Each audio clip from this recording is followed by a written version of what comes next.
Hi mga ka-low carb! May mga nag-aas po kasi kung ano yung pasok sa low carb na canned tuna. Any brand naman is okay. Just make sure na yung ingredients is nakasoak sa water, brine, or olive oil. Yung nabili namin is nakasoak siya sa olive oil. Gagamitin natin siya for today's video lang mga mare kasi medyo pricey din to. Kung tinatamad ka mag-prepare ng food mo for low carb or snacks mo, perfecto para sa'yo. Easy open can din naman to. Tapos add ka lang ng salt and pepper.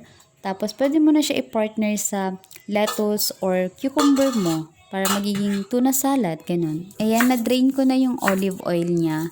And mag-add tayo dito ng red onions. Yung half lang yung gagamitin natin. Pandagdag lasa lang. Ni-slice ko lang siya ng maliliit or depende sa inyo kung anong gusto niyo yung slice.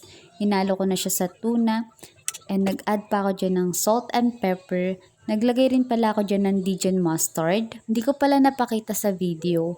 Nag-add na rin pala ako dyan ng Japanese mayo. Much better kung homemade talaga na mayo yung gagamitin nyo. Add tayo ng half slice ng lemon para mas ma-enhance yung lasa. Imimix lang natin yan hanggang mag-combine lahat ng ingredients na nailagay natin. Nag-add din pala ako dyan ng Japanese mayo kasi medyo napadami yung lagay ko ng Dijon mustard.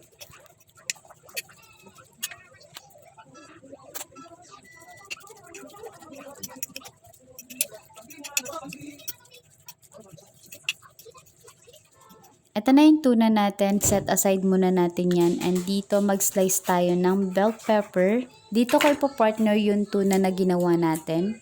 Alisin na natin yung buto sa gitna.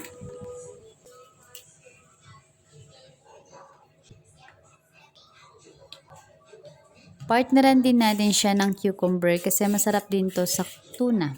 Binalatan ko lang din yan kasi ayaw ng asawa ko na may balat yan. So, depende sa inyo kung gusto nyong may balat or wala. Medyo nagtira lang ako ng konting balat kasi gusto ko medyo may balat eh. Inalis ko na lang din yung buto niya sa gitna kasi dyan natin ilalagay yung tuna. At dahil may romaine lettuce pa kami, sinama ko na rin dito. Ito na yung meal namin. Nag-boiled lang ako ng egg. Nag-fried lang ako ng chicken. Sinison ko lang yan ng salt and pepper. Ito naman yung tuna na ginawa ko. Partner natin yan sa black coffee, no added sugar. Favorite part, taste test. Syempre, try natin siya dito sa my red bell pepper. Ayan.